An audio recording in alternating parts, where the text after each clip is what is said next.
அஸ்ஸலாமு அலைக்கும் வரஹ்மத்துல்லாஹி வபரகாத்துஹு. அன்பிற்குரிய சகோதர சகோதரிகளே, நீங்களும் ஆலிம்களாகலாம் என்கிற இந்த பாடத்தில் ஹதீஸ் கலையை திங்கள் செவ்வாய் ஆகிய 2 நாட்கள் பார்க்குறோம்.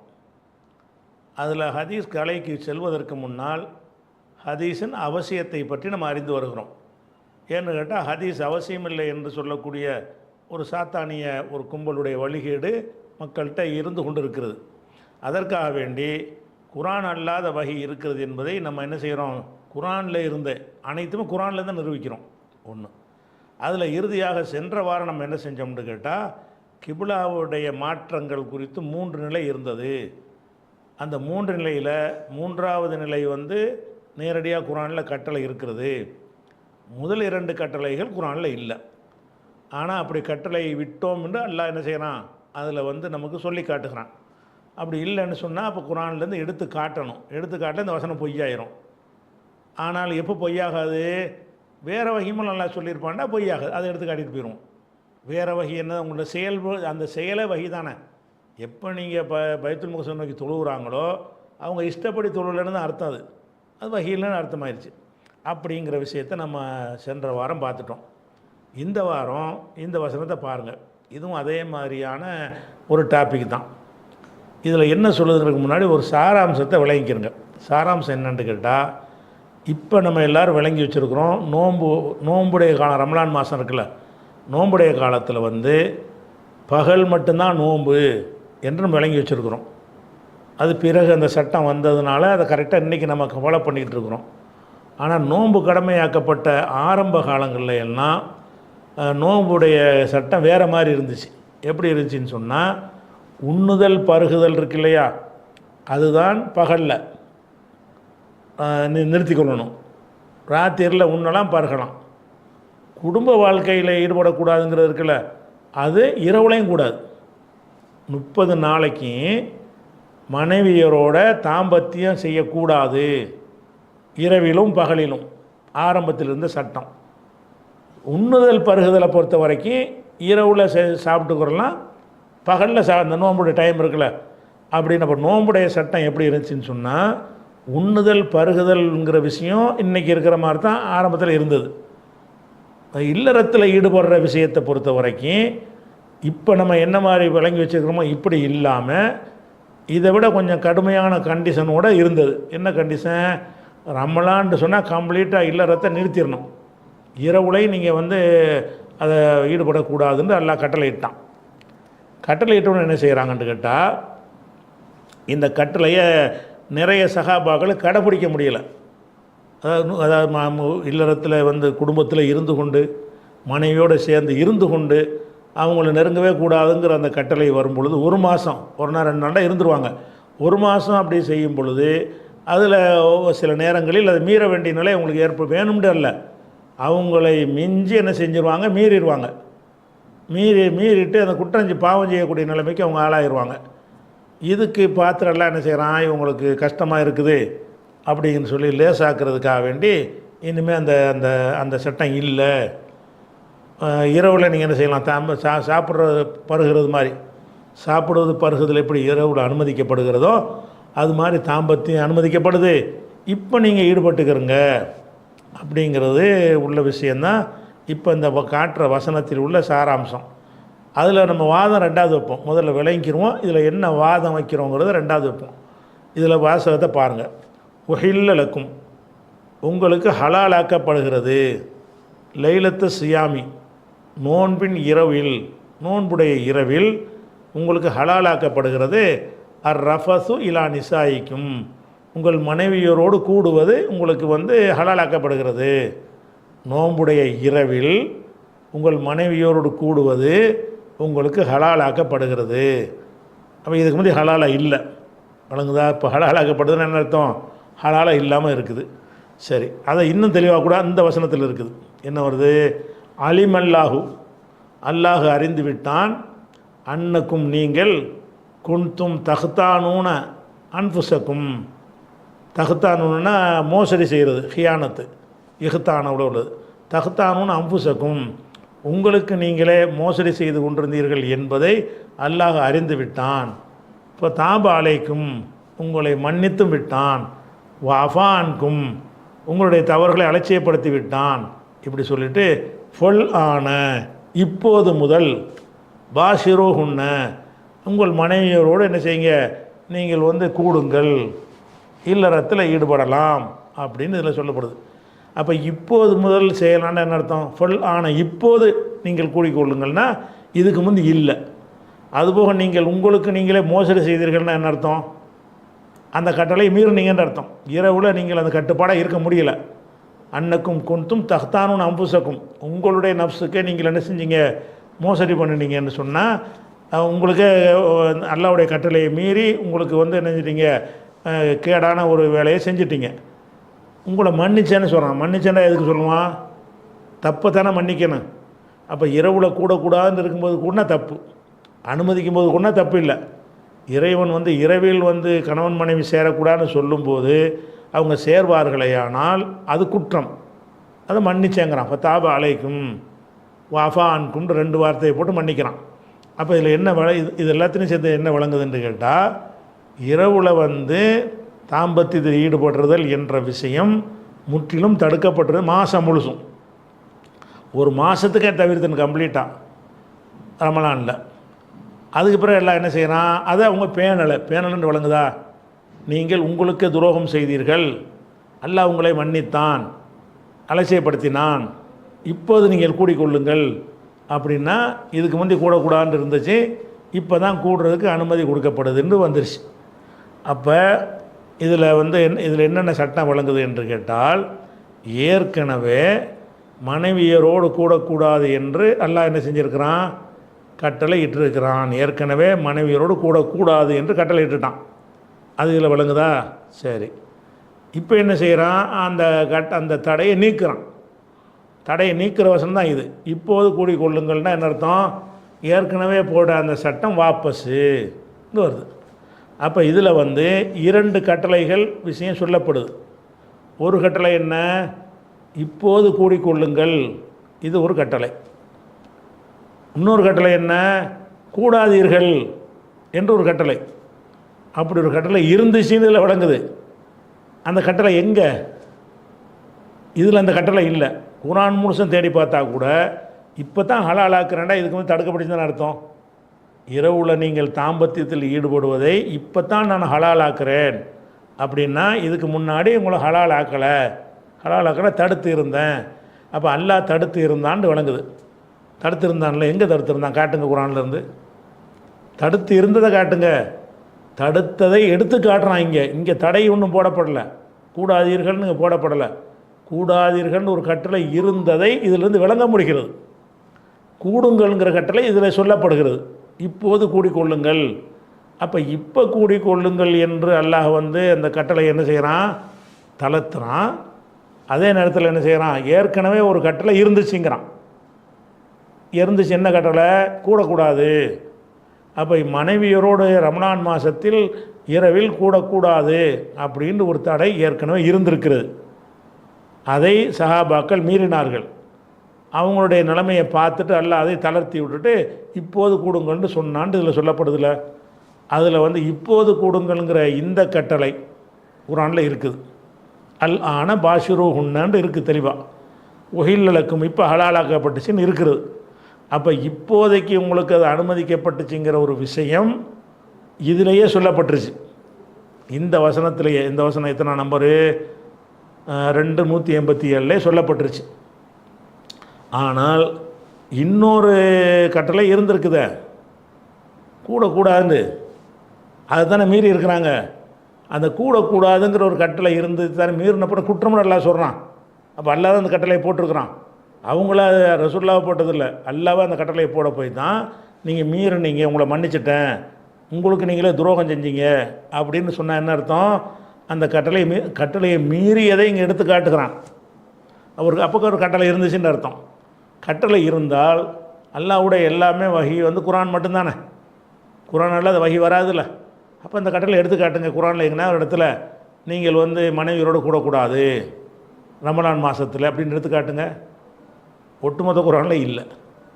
குர்ஆனில் முழுசும் தேடினாலும் உங்கள் ரமலான் மாதத்தில் உங்களுடைய மனைவியரோடு கூடாதீர்கள் என்ற ஒரு கட்டளை இருந்ததாக சொன்னால் தான் இங்கே வந்து இது மாத்திர இடம். அந்த கட்டளை மாற்றப்படுகிறது. ஒரு கட்டளை முன்னாடி ஒரு கட்டளையை போட்டுட்டு மாற்றின விஷயந்தான் இருக்குது. அப்போ முன்னாடி போட்ட கட்டளை வேணுமே, அது எங்கே? அது இல்லை, குர்ஆனில் இல்லை. அப்போ குர்ஆனில் இல்லைன்னு என்னப்பா அப்படி ஏற்கனவே இருந்தால் சொல்லப்படும். நானும் குர்ஆன் மூலம் தேடி பார்த்தேன், அப்படி இல்லையே அப்படின்னு ஒருத்தன் கேட்டானா என்ன சொல்லுவீங்க? அவனை இப்படி கேட்டால் என்ன சொல்லுவீங்க? இப்போ குர்ஆன் வந்து இப்போ இல்லாத ஒன்று இருக்குன்னு சொல்லுதா? ஏற்கனவே ஒரு கட்டளை இட்டோன்னு சொல்கிறீங்க, குர்ஆன் மட்டும்தான் வஹீங்கிற வர சொல்கிறீங்க. ஏற்கனவே ஒரு கட்டளை இட்டிருந்து அது குர்ஆனில் தான் இருக்குன்னு, குர்ஆனில் காணாம்னா குர்ஆன் வந்து போய் சொல்லுன்ற அர்த்தம் தானே அப்படின்னு கேட்டால் என்ன பதில்? ஒரு பதில் சொல்ல இயலாது. அப்படின்னு கேட்டிருக்கிறாங்க யார்? இந்த இஸ்லாத்துக்கு எதிராக விமர்சனம் பண்ணக்கூடிய மேற்குலகவாதிகள் வந்து இதெல்லாம் ஒரு கேள்வியை கேட்குறாங்க. இப்படி சொல்கிறாங்க, குர்ஆனில் காட்ட முடியுமான்னு கேட்குறாங்க. குர்ஆன் பொய்ன்னு கேட்குறாங்க. அது வந்து இவங்கள்ட்ட போய் கேட்டால் என்ன செய்வாங்க? ஆமாங்க காணா பொய் தான்னு சொல்லிட்டு போயிடுவாங்க. நம்மள்கிட்ட சொல்ல முடியாது. ஏன்? குர்ஆன் சொல்கிற மொத்தம் எல்லாத்தையும் பாரு, குர்ஆனுக்கு விளக்கம்னு சொல்லி ஒரு ஆள் அனுப்பியிருக்கிறான். அவர் சொன்னாலும் அவன் சொன்ன மாதிரி தான் அவர் சொல்லியிருக்கிறாரு. என்ன முடிஞ்சு வச்சு கதை ஆன்சர். அப்போ இதில் நம்ம என்ன வழங்குறோம்? இந்த வசனத்தை சிந்தித்து பார்த்தால், இரவு நேரத்தில் இல்லறத்தில் ஈடுபடுதல் நோன்பு காலங்களில் அந்த ஒரு தலைப்பை எடுத்து பார்த்தீங்கன்னு சொன்னால், அதில் வந்து ஏற்கனவே ஒரு கட்டளை அல்லாஹ் போடுறான் வேறு வகி மூலமாக. அந்த வகையை ரசூலுல்லாஹ் மக்களுக்கு எடுத்து சொல்கிறாங்க. அதன்படி மக்கள் எல்லோரும் என்ன செய்கிறாங்க? இரவு நேரத்தில் தாம்பத்தியத்தை தவிர்த்துட்டு வர்றாங்க. சிலர் மீறிடுறாங்க, சில நேரத்தில் மீறிடுறாங்க. அது மீறினதை பார்த்து நல்லா என்ன செய்கிறான்? போங்க, உங்களுக்கு அது அந்த சட்டம் இல்லை இனிமே அப்படின்னு மாற்றுறான். அப்போ இதில் என்ன வழங்குன்னா, குர்ஆன் அல்லாத வேறு ஒரு வகி இருந்தது.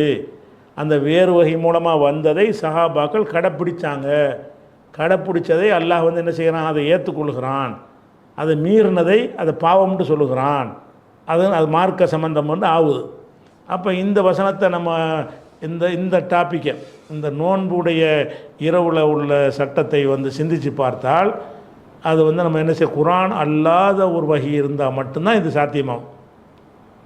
குர்ஆன் மட்டும்தான் எல்லான்னு நீங்கள் சொன்னீங்க. குர்ஆன் மட்டும்தான் ரசூலுல்லாஹ்க்கு வந்துச்சு, மார்க்க சம்பந்தமாக எந்த வகையும் அவங்களுக்கு வரல என்று நீங்கள் சொல்வீர்களே. ஆனால் அப்போ குர்ஆனில் தான் நீங்கள் எதை எடுத்தாலும் குர்ஆனில் எடுத்து காட்டணும். எதெல்லாம் குர்ஆனில் இருக்கிறதா குர்ஆனில் சொல்லப்படுகிறதோ அதெல்லாம் என்ன செய்யணும்? குர்ஆனில் நீங்கள் எடுத்து காட்டணும். 20ஆம் பக்கத்தில் சொன்னதை 40ஆம் பக்கத்தில் நினைவு ஊட்டுவோம்ல. 20ஆம் பக்கத்தில் ஒரு செய்தி எழுதிடுவோம், முன்னரே சொல்லி இருக்கிறோம்னு சொன்னால் 20ஆம் பக்கத்தில் 20 10 இருக்கணும் அந்த விஷயத்தை. ஒரு புத்தகத்தை எழுதிட்டு வரும்போது இது பற்றி நான் முன்னரே விளக்கி இருக்கிறோம்னு நான் புத்தகத்தில் போடுறேன், 40ஆம் பக்கத்தில் போடுறேன். அப்போ என்ன அதுக்கு அர்த்தம்னா, ஏற்கனவே ஒரு 39 பக்கத்தில் எங்கேயோ ஒரு இடத்துல இருக்குது, அதை தான் நான் மென்ஷன் பண்ணுறேன். இது மென்ஷன் பண்ணுறது, இதுவே அந்த செய்தியை சொல்கிற இடம் இல்லை, மென்ஷன் பண்ணுற இடம் தான். அந்த மாதிரி இங்கே வந்து எடுத்துக்காட்டு தான் படுகிறது. எப்படி காட்டுது? ஒரு கட்டளை இட்டிருந்தேன், மீறினீங்க, அதை நான் மன்னிச்சிட்டேன், இப்போது கூடுங்கள். அப்போ இப்போது கூடுங்கள்ங்கிற கட்டளை இங்கே இருக்கிறது. ஏற்கனவே தடை செஞ்ச கட்டளை குர்ஆனில் இல்லை. ஆனால் அது அல்லாஹ் போட்ட கட்டளை தான். அது அல்லாஹ் போட்ட கட்டளையாக இருக்க போய் தானே அதை மன்னிச்சேங்கிறான். அல்லாஹ் போட்ட கட்டளையாக இருந்தால் தான் மீறுவது குற்றமாகும். ரசூலுல்லாஹ் சுயமாக ஏதாவது சொல்லிட்டு போயிருந்தாங்கன்னா அது மார்க்கத்துக்கு சம்மந்தம் இல்லை. அப்போ குர்ஆனில் உள்ளது மட்டும்தான் மார்க்கன்னு வச்சுக்கிட்டீங்கன்னு சொன்னால், அப்போ அந்த குர்ஆனில் அது இருக்கணும். அந்த கட்டளை அல்லாஹ் தான் போட்டிருக்காங்கிறதுக்கு என்ன ஆதாரம்னு கேட்டால், இப்போது கூடிக்கொள்ளுங்கள். அப்போ இதுக்கு முந்தி இல்லை, இப்போ உங்களுக்கு ஹலாலாக்கப்படுது, இதுக்கு முந்தைய ஹலாலாக்கப்படலை. அப்போ இதெல்லாம் வச்சு பார்க்கையில் வந்து குர்ஆன் அல்லாத முறையில் தான் அந்த சட்டம் வந்திருக்க வேண்டும். முதல்ல ஒரு சட்டம் நடைமுறையில் இருந்துச்சுல, அது குர்ஆன் அல்லாத ஒரு வகை மூலமாக வந்து அதைத்தான் நபி ஸல்லல்லாஹு அலைஹி வஸல்லம் அவர்கள் மக்களுக்கு என்ன செய்யணும் எடுத்து சொல்லியிருப்பார்கள், சொல்லி இருப்பார்கள். என்ன அவங்க சட்டம் போட்டு தானே சஹாபாக்கள் கடைப்பிடிச்சாங்க. அந்த சஹாபாக்கள் கடைப்பிடிச்சாங்கன்னு வருதில்ல, அதான் வேறு வகையில் கடைப்பிடிச்சாங்க. வேறு வகையில் வந்து ரசூலுல்லாஹ் சொல்கிறாங்க, அதை மக்கள் ஏற்று கடைப்பிடிக்கிறாங்க. அப்போ குர்ஆன் அல்லாத வகி மார்க்கம்தான். மார்க்க விஷயங்கள் குர்ஆன் அல்லாத வகி மூலமாக வரும்னு வந்துவிட்டால் எப்படி குர்ஆன் மட்டும் போதுமிங்க சொல்ல முடியாது. இது ஒரு விஷயமாச்சா. இன்னொரு விஷயத்தை பாருங்கள். இது என்னன்னு கேட்டால், அந்த பத்ர் போரை பற்றி சொல்கிற ஒரு வசனம். பத்ர் போரில் என்ன சொல்கிறான்னு கேட்டால், இந்த பத்ர் போருடைய வரலாறு கொஞ்சம் தெரிஞ்சுக்கிட்டால் தான் இது உங்களுக்கு விளங்கும். அதாவது பத்ர் போர் என்பது தற்செயலாக நடந்த ஒரு போர். போர் செய்யணுங்கிறது நோக்கத்துக்கு புறப்பட்டு போய் அவங்க போர் செய்யலை. அது போருடைய பேசிக் என்னன்னு கேட்டால், ரசூலுல்லாஹ்வுடைய தகவல் வருது. என்ன தகவல் வருதுன்னா, மக்காவிலிருந்து அபூ சுஃபியான் அவர் தான் வேறு அபூஜஹலுக்கு பிறகு அவர் பெரிய தலைவராக இருக்கிறார். இப்போ தலைவர் ஆனார். அபூஜஹல் இருக்கும்போது ஒரு முக்கியமான ஒரு ஆளாக இருந்தார் இந்த சம்பவம் நடக்கும்போதெல்லாம். அப்போ அவர் என்ன செய்கிறாருன்னா, அவரோட சில வியாபாரிகளையும் கூட்டிக் கொண்டு நிறைய சரக்குகளை ஏற்றி கொண்டு வணிகம் செய்வதற்காக அவங்க மதீனா எல்லை வழியாக கடந்து போகிறாங்க என்ற செய்தி ரசூலுல்லாஹ்வுக்கு கிடைக்கிது. அவங்க வியாபாரத்துக்கு போகிறாங்க. வியாபாரத்துக்கு போகிறது என்ன, அங்கேருந்து வந்து மதீனா எல்லையில் அவங்க ரசூலுல்லாஹ்வுடைய ஆளுகைப்பட்ட எல்லை இருக்கும்ல, அதுக்குள்ளே புகுந்து வேறு ஒரு பகுதிக்கு அந்த சரக்குகளை கொண்டு போகிறாங்கன்னு தகவல் வருது. பொதுவாக எல்லா நாட்டிலையும் அந்த காலத்தில் இந்த காலம் வரைக்கும் ஒரு நாட்டுடைய எல்லையில் இன்னொரு நாட்டுக்காரங்க வரக்கூடாது. அது பகை நாடாக இருந்து அறவே வரக்கூடாது. அப்போ வந்து ரசூலுல்லாஹ் மக்கா இங்கே இருக்குது, அங்கேருந்து 300 கிலோமீட்டர் புறப்பட்டு வந்து இதுக்குள்ளே புகுந்துக்கிட்டு போகிறான்னு சொன்னால் எங்கள்கிட்ட அனுமதி வாங்கிட்டு தான் போகணும். இந்த நாங்கள் தனி நாடு. இப்போ இந்தியாவுக்குள்ளே வந்து பாகிஸ்தான்காரன் நுழைஞ்சு போனால் என்ன செய்வாங்க, அவனுடைய பொருளை பறிமுதல் செஞ்சுருவாங்க. இந்தியாக்காரன் பாகிஸ்தானுக்குள்ளே நுழைஞ்சு வியாபாரம் பண்ண போகிறேன்னு போனான்னா போக முடியுமா? அப்போ ஒவ்வொரு தனித்தனி மனிதனுக்கு இறையாண்மை இருக்கிற மாதிரி நாடுகளுக்கும் இறையாண்மை இருக்குது. அந்த அடிப்படையில் ரசூலுல்லாஹ் ஒரு ஆட்சியை வச்சு மதீனாவை சுற்றி உள்ள பகுதிகளெல்லாம் அவங்க தான் ஜனாதிபதின்னு இருக்கிறாங்க. மக்காவிலேருந்து வர்றவங்க நம்ம நாட்டுக்குள்ளே நுழைஞ்சு போகலாமா? போகக்கூடாது. நுழைஞ்சு அது அவன் போகலாம். அவன் எதிரி அவர் இருக்கான், நம்மளை விரட்டி விட்டவன், நம்மளை பல சகாபாக்களை கொன்று குவிச்சவங்க.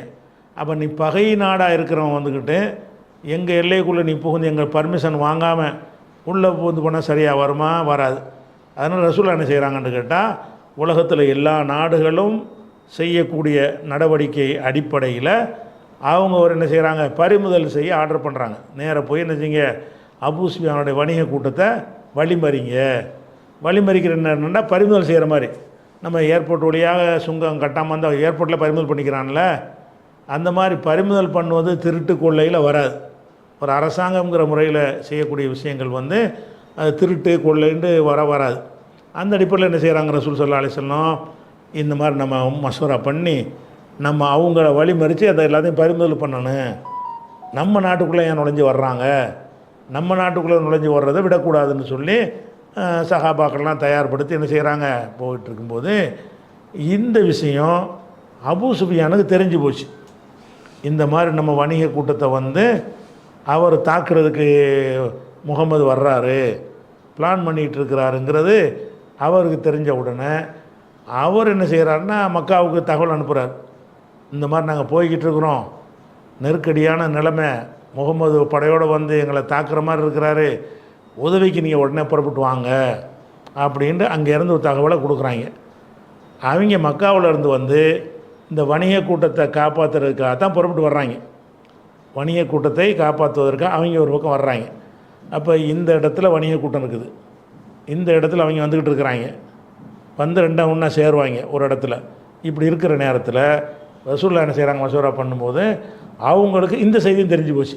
எந்த செய்தி, இந்த வணிக கூட்டமும் நெருங்கிருச்சு, அவங்களும் ஏறக்குறைய நெருங்கிட்டாங்க, 2 கூட்டமும் வருதுன்னு சொல்லி ரசூலுல்லாஹ்வுக்கு தெரிஞ்சு போச்சு. அவங்க உளவுத்துறையெல்லாம் வச்சுருப்பாங்கள்ல, வச்சுருந்த அடிப்படையில் தகவல் வந்துருச்சு. அப்போ என்ன செய்கிறாங்கன்னு கேட்டால், எதை போய் நம்ம ரெண்டையும் போய் நம்ம சந்திக்க முடியாது, ரெண்டில் ஏதாவது ஒன்றை தான் நம்ம என்ன செய்யணும், சந்திக்கணும். அப்படின்னு வரும் பொழுது என்ன செய்கிறாங்கன்னா, அதிகமான சகாபாக்கள் வந்து நம்ம அவங்க வந்தால் வரட்டும், நம்ம வணிக கூட்டத்தை போய் பார்ப்போம். அப்போ என்ன அதெல்லாம் சாமான் நிறைய கிடைக்கும்ல, வணிக கூட்டத்தில் தாக்கணும்னா அது பொருள் கிடைக்கும், அது அரசாங்கம் கைப்பற்றிக்கிடுவாங்க, பங்கு வச்சு தருவாங்க, அது நமக்கு லேசாகவும் இருக்கும். அவங்களுக்கு சண்டைலாம் போட தெரியாது. இது சண்டைக்குன்னே வர்றவன் வந்து அதுக்கு ப்ரிப்பேராக வருவான். அப்படின்றதுனால என்ன செய்கிறாங்கன்னா எல்லோரும் அதைத்தான் விரும்பினாங்க. எதை நம்ம இதை போய் முதல் அட்டாக் பண்ணி பிடிச்சிருவோன்னு சொல்லி நினச்சாங்க. ஆனால் கடைசியில் என்ன ஆச்சுன்னு கேட்டால் வந்து ரசூலுல்லாஹ் என்ன செய்கிறாங்கன்னா இதைத்தான் ரசூலுல்லாஹ் அதை யோசிக்குவா, இது சரி வராது. ஏன்னா இதை போய் பிடிக்க போனீங்கன்னு வைங்க, அவன் ஊருக்குள்ளே பூந்துருவான் படையோட.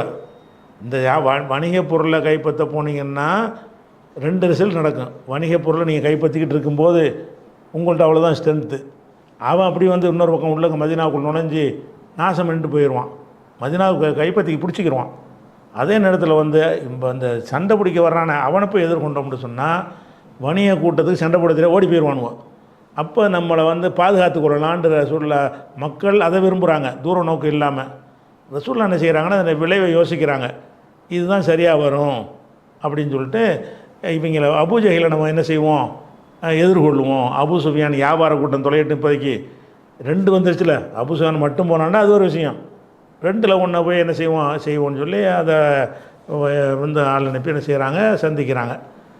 அதுதான் பத்ர் போர் நடக்குது. அதில் அல்லாஹ் வெற்றியை கொடுக்குறான்.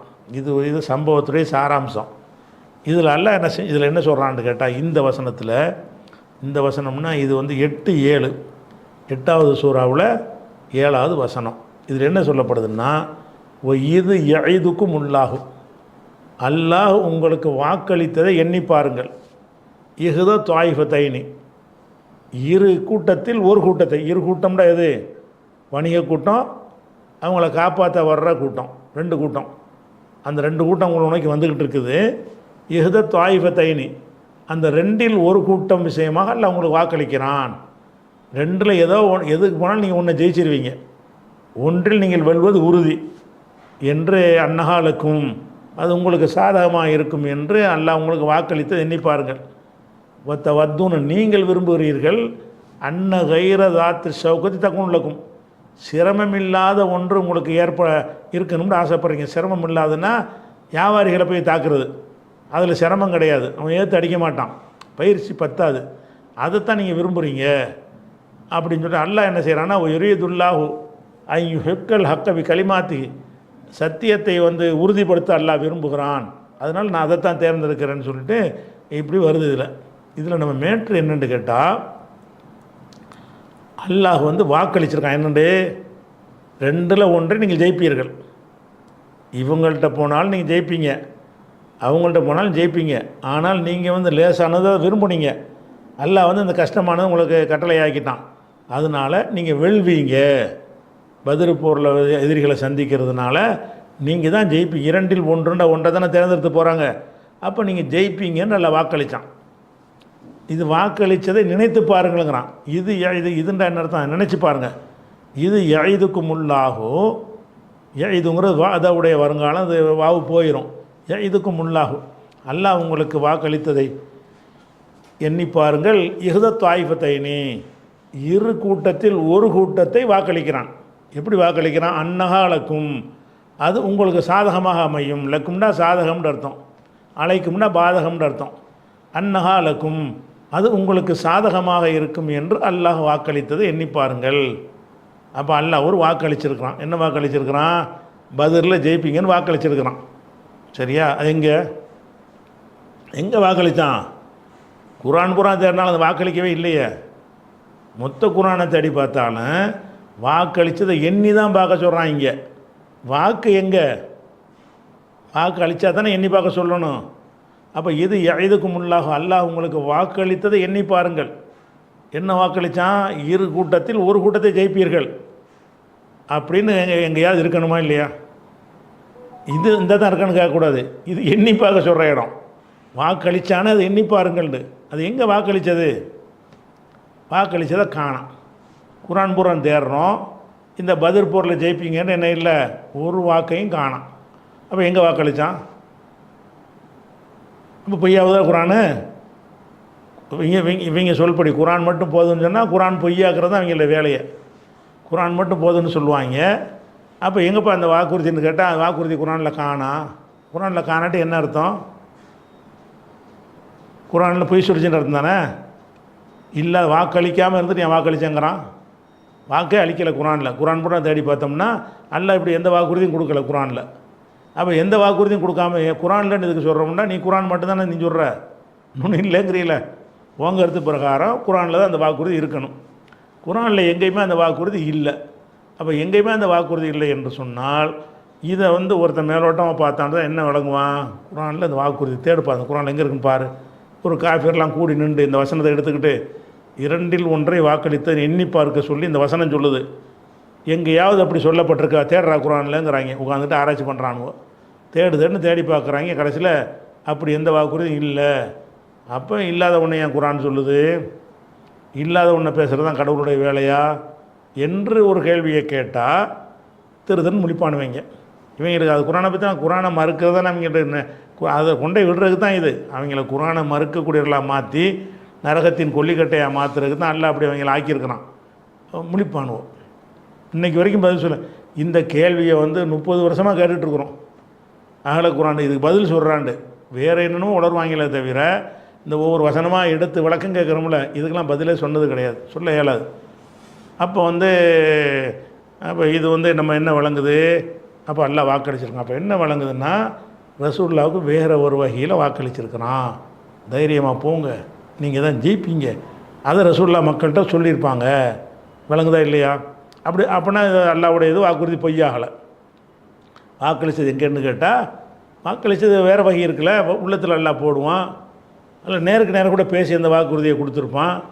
நேருக்கு நேராக பேசுகிற வகை இருக்க தானே செய்யுது, அந்த மாதிரி வகையில் கொடுத்துருப்பான். அல்லது உள்ளத்தில் அந்த கருத்தை என்ன செய்வான்? விதைக்குவான். கனவுல கூட எல்லாம் கொடுப்பான். நபிமார்கள் கனவுலையும் வகை வரும். அப்போ இப்படி ஒன்றை காட்டி இதான் உனக்கு ரிசல்ட்டு, நீ தான் ஜெயிப்ப அப்படின்னோன்னு என்ன செய்வாங்க? ரசூலுல்லாஹ் சஹாபாக்கள் சொல்லுவாங்க. அவங்களும் நம்பிக்கையோடு நமக்கு அல்லாஹ் உறுதி பண்ணிட்டான், வாக்குறுதி கொடுத்துட்டான். ஏன்னா வாக்குறுதி ரசூலுல்லாஹ்வுக்கு பிரத்யேகமாக கொடுக்கலையே, இது கும்டு மக்களை நோக்கி தான் அந்த வசனம் பேசுது. உங்களுக்கு வாக்களித்தாண்டு. அப்போ ரசூலுல்லாஹ் அந்த வாக்கை மக்கள்கிட்ட சொல்லியிருப்பாங்க. வாக்கு ரசூலுல்லாஹ் கொடுத்த வாக்கை அவங்க தனக்குள்ளே வச்சுக்கிறாம சஹாபாக்கள்லாம் கூப்பிட்டு, ஒன்றும் கவலைப்படாதீங்க, நம்ம தான் ஜெயிக்க போகிறோம். அவங்க நம்மளோட 3 மடங்கு கூட வர்றாங்க. உள்ளுக்குள்ளே ஒரு கலக்கம் ஏற்படும்ல, நம்மளோட 3 மடங்கு அதிகமாக இருக்கிறார்கள், அவங்கள எப்படி நம்ம ஜெயிக்கிறதுன்னு மனசில் ஒரு பதட்டம் வரும்ல. அதுக்கு தான் அல்லாஹ் வாக்களிக்கிறான். இப்போ தைரியமாக போங்கன்ட்டு. தைரியமாக போங்கன்னு போகும்போது மக்கள்கிட்ட அவங்க சொல்லணும். அது ரசூலுல்லாஹ் என்னாட்டா உங்களுக்கு வாக்களித்தேங்கிறான்ல, இது கேன்னு சொல்லலை, இது கும்ங்கிறான். அப்போ வாக்குறுதி சஹாபாக்களுக்குமே சென்று அடையணும். அப்போ ரசூலுல்லாஹ் என்ன செய்கிறாங்க? சஹாபாக்கள்கிட்ட சொல்லி தைரியம் மூட்டி போருக்கு அழைச்சிக்கிட்டு போகிறாங்க. அந்த வாக்குறுதி அடிப்படையில் அல்லாஹ் என்ன செய்கிறான்? நிறைவேற்றி காட்டுகிறான். அந்த வாக்குறுதியினால தான் மனத்தெம்போடு அவங்க நின்று போரிடவும் முடிஞ்சு, ஜெயிக்கிற நம்ம தான் அப்படின்னு இருக்கும்போது என்ன செய்ய மாட்டாங்கன்னா அதில் கொஞ்சம் கலக்கம் பதட்டம்லாம் கம்மியாக இருக்கும். அதனால் நல்லா பிளான் பண்ணி என்ன செய்வாங்க? சுறுசுறுப்பாக செயல்படுவாங்க. அதன் விளைவாகத்தான் அல்லாஹ் என்ன செய்கிறான்? வெற்றியே கொடுத்தான். இப்போ நம்ம இதில் நம்ம பாயிண்ட் என்னென்னு கேட்டால், அல்லாஹ் பத்ரில் ஒரு சாராரை வெல்வீர்கள்னு வாக்களிச்சிருக்கிறான். வாக்கு இங்கே அளிக்கலை. எங்கே இந்த படிச்சுக்கிட்டு இருக்கிற வசனம் இருக்குல்ல 8-7 இதில் அளிக்கலை. இதில் ஏற்கனவே உங்களுக்கு அளித்த வாக்கை எண்ணி பாருங்கள்னு தான் சொல்லப்படுது. இது என்ற அர்த்தம் எண்ணி பாருங்கள். இது எய்துக்கும், உங்களுக்கு அல்லாஹ் எய்துக்கும்னா உங்களுக்கு வாக்களித்ததை எண்ணி பாருங்கள். எய்துக்கும் அல்லாஹ் உங்களுக்கு வாக்களித்த எண்ணி பாருங்கள். என்னத்தை வாக்களித்தான்? யஹத தாயிஃபத்தைனே, 2 தாயிஃபத்தில் ஒரு தாயிஃபத்தை உங்களுக்கு வாக்களிக்கிறான். அன்னஹாலக்கும், அது உங்களுக்கு சாதகமாக அமையும் என்று அல்லாஹ் வாக்களிச்சுதான். வாக்களித்தது எண்ணி பாருங்கள். அப்போ எண்ணி பாருங்கள்ங்கிறது பத்ரில் சொன்னது இல்லை. இது பத்ர்லாம் முடிஞ்சு வேறு போர்கள்லாம் நடந்த பிறகு வேறு ஒரு நேரத்தில் இது அல்லாஹ் சொல்லி காட்டுறான். முன்னரே உள்ள ஒரு சம்பவத்தை, இது பத்ர் களத்தில் உள்ள விஷயம் கிடையாது. முன்னரே உள்ள விஷயத்தை என்ன செய்கிறான்? அது வேறு ஒரு சந்தர்ப்பத்தில் இதெல்லாம் எடுத்து காட்டுறான். இப்படி நினச்சி பாருங்கள், நான் வாக்களிச்சேன்னா இல்லையா அப்படின்னு நினச்சிப்பா. அப்போ பத்ரில் அளிக்கப்பட்ட வாக்குறுதியை இன்னொரு நேரத்தில் எல்லாம் என்ன செய்கிறான்? இதை பிற்காலத்தில் எடுத்து காட்டுறான், சஹாபாக்களுக்கு நினைவுபடுத்துகிறான். அப்படின்னா என்ன அர்த்தம்னு கேட்டால், இதில் வாக்குறுதி இல்லை, முந்தி தான் வாக்குறுதி கொடுக்கப்பட்டிருக்கு. அப்போ அந்த வாக்குறுதி எங்கே இருக்கணும்? குர்ஆனில் இருக்கணும். குர்ஆனில் இல்லை. குர்ஆனில் இல்லைன்னா 2 முடிவுக்கு வரணும். ஒன்று குர்ஆன் இல்லாத ஒன்று சொல்லுது, நவுது பில்லா அப்படி நம்ம சொல்ல மாட்டோம். அப்போ குர்ஆனில் மெய்யாகணும்னா என்ன அர்த்தம்? அப்போ குர்ஆனில் இல்லாட்டி அல்லாஹ் சொல்லியிருக்கிறான்ல, பல சந்தர்ப்பங்களை உனக்கு சொல்லி தந்திருக்கான்ல. குர்ஆன் மட்டும் வகை இல்லைன்னு சொல்லியிருக்கிறான்ல, 3 வகையாக பேசுவேன்னு சொல்லியிருக்கிறான்ல, அந்த வகையில் சொல்லியிருப்பான். அப்போ அல்லாஹ்விடமிருந்து ஒரு வகை வந்திருக்குது, அதுவும் மார்க்கம்தான். அந்த வகையும் மார்க்கந்தாங்கிற அடிப்படையில் அந்த வகையை ரசூலுல்லாஹ் அணிஞ்சிருப்பாங்க, மக்களுக்கு சொன்னாங்க, தைரியமாக போரிட்டாங்க, ஜெயிச்சாங்கன்னு வந்துடுது. இப்போ ஹதீஸை ஏற்றுக்கிட்டீங்கன்னு சொன்னால் இந்த குர்ஆனை நீங்கள் மறுக்கவே மாட்டீங்க. ஹதீஸ் இல்லைன்னீங்கன்னா நீங்கள் வந்து இதை அப்போ நாங்கள் குரானில் இந்த அகல குரான் போனவங்க பூரா நாத்திகனாக போயிடுறாங்க. நம்ம நிறைய பார்த்துட்டோம். குரான் மட்டும் போதுன்னு வருவாங்க. வந்தோன்னு இந்த மாதிரி கேள்விகள்லாம் வருமா? அது பதில் இருக்காதா? எனக்கு குரான் மட்டும் போதுன்னு போதுமானா தெரியலையே. அப்போ குரான் வேணாம். என்ன செஞ்சிட்டாங்க? நாத்திகன் நிறைய பேர் நான் பார்த்துட்டேன். இந்த அகல குரான் போனோம் 50 பேருமே தீனில் இருக்கலை. இப்போ நம்ம 30-40 வருஷம் பலரை பார்த்துருக்கோம். இப்போ புதுசாக ஒரு டீமை தலையை காட்டுவாங்க. முந்தி உள்ளவங்களாம் எங்கடான்னு பார்த்தா அவன் நாத்திகனாக போயிருப்பான். அவன் இஸ்லாத்தை விட்டே போயிருப்பான். அப்போ அகல குரான் சொன்னவன் பூரா இஸ்லாத்தை விட்டு போய் வெளியே நிற்பான். புதுசாக கிளம்பிட்டு வருவாங்க. அவனுடைய வாந்தி எடுத்த சக்கையெல்லாம் எடுத்து போட்டு தின்ட்டு என்ன செய்வாங்க? வந்துக்கிட்டு வாதம் பண்ணுவாங்க. இவங்கள்ட்ட கேள்வி கேட்டோன்னு செய்வாங்க, பதில் சொல்ல முடியலை. குரான் மட்டும் போதும் ஒரு நாள் சொல்லிவிட்டோம். அப்போ குரான்லையும் ஹதீஸில் சில சந்தேகங்களை வச்சு தானே குரான் மட்டும் போதுன்னாங்க. அது நான் பின்னாடி சொல்கிறேன் ஏன் இந்த சந்தேகத்தெல்லாம் கிளப்புறாங்கன்ட்டு. அப்போ அந்த மாதிரி செஞ்சு பார்த்து கடைசி ஒன்றும் இல்லை வேணாங்க, இதுவும் வேணாம் அது வேணாம், அப்போ ஒன்றுமே இல்லை, குரானும் சரியில்லைன்றானோ. அதெல்லாம் உங்களை தள்ளணும். இந்த ஹதீஸுங்கிற பாதுகாப்பு கவசத்தை விட்டீங்கன்னு சொன்னால் எங்கே உன்னைய தள்ளிறேன்? குரானும் வேணாம்னு தான் உன்னை தள்ளணும். ஏன்னு கேட்டால் ரெண்டும் ஒன்றோடு ஒன்று பின்னி பிணைஞ்சது. அந்த விளக்கத்தை வச்சு தான் இதை வந்து முழுமைப்படுத்த முடியும். அப்படியான எல்லாம் அல்ல, சில வசனங்கள் இருக்கிறது. அந்த மாதிரி வசனங்களில் வரும்போது தடுமாறி போயிடுவீங்க. தடுமாறி போய் நினைஞ்சிருவீங்க, அதில் இல்லை, அவர் தான் விளக்கியிருக்கார், அது வேணான்னு சொல்லிவிட்டோம். அப்போ நம்ம என்ன தான் பண்ணுறது?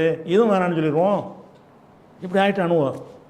அதனால் இந்த ஒரு விஷயத்தை நான் செய்ய விளங்கிக்கிறேன். இது மட்டும்தானாண்டா இன்னும் பல விஷயங்கள் இருக்கிறது. குர்ஆன் அல்லாத வஹி ரசூலுல்லாஹ்க்கு நிறைய வந்து இருக்குது என்பதை அடித்து சொல்லக்கூடிய இன்னும் பல வசனங்கள் இருக்குது. இன்ஷா அல்லாஹ் என்ன செய்வோம்? அடுத்தடுத்த வாரங்களில் பார்ப்போம். அஸ்ஸலாமு அலைக்கும்.